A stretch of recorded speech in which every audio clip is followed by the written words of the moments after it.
Today we're installing this KMC half-link chain on this 24-inch GT Pro series. So if you've ever wanted to see how it's done or why these are different, stick around and find out.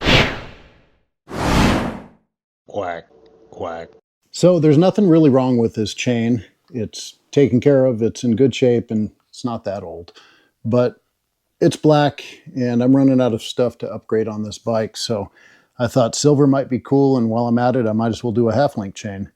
So let's take this one off and get started. So this chain kit came with this tool. It seems okay. It doesn't seem great. It doesn't seem like total trash. So let's try it out. We'll see how it does taking this chain off. So to remove the chain, I'll just open this guy up.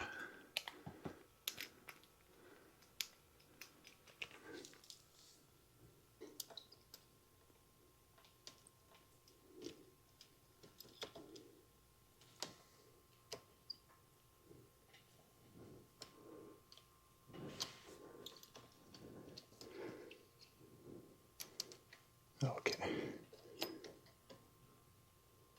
No.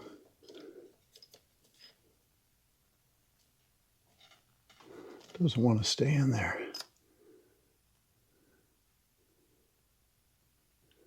Oh, there's like a piece of crud in that crack.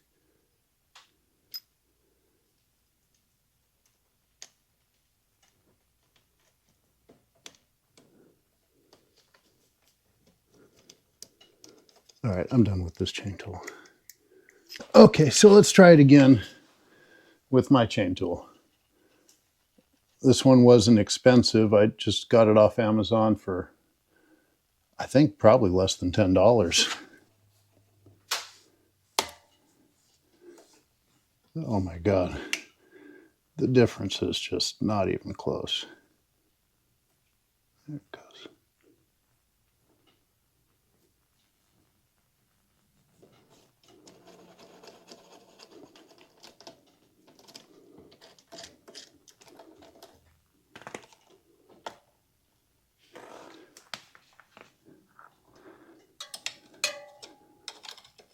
Let's take these and we'll lay them out and compare them. So here's our new chain. I purchased this KMC chain in silver off Amazon for $29. Came in a regular old KMC box with no sticker. I'm used to a sticker.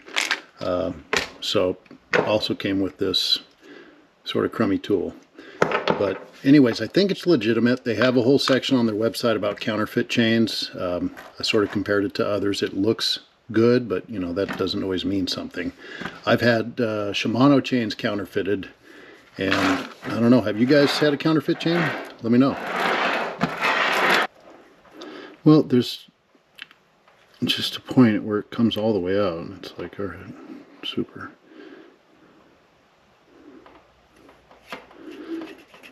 So if I can not get it, I think I just got it. Yeah, cool. There. So if you take the time to just push it out that much, you don't have to use this piece, and I mean, that's good, because then you still have that piece for some other purpose. The half-link chain goes on with the KMC, the round part here facing forward, so that's what we're going to do.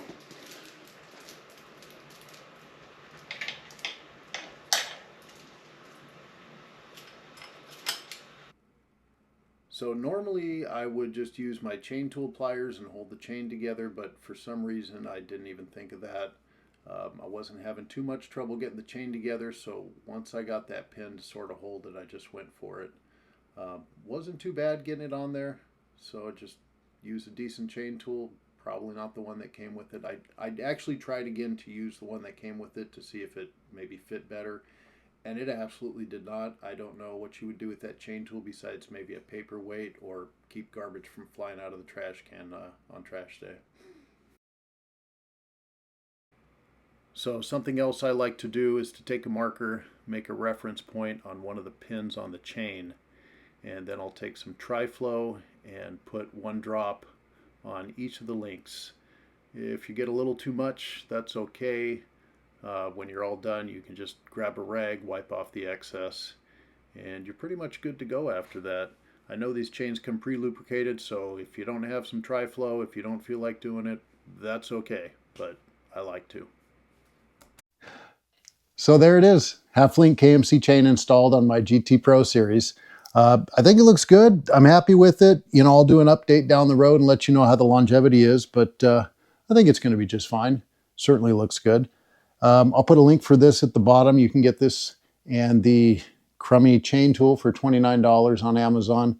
If I see a link for a different chain and better price without the crummy chain tool, I'll put that on there too, but I'll definitely link the one that I purchased here. So I hope this helps you. I hope this was beneficial to you. And if you like it, please give us a subscribe and follow along for more. Take care.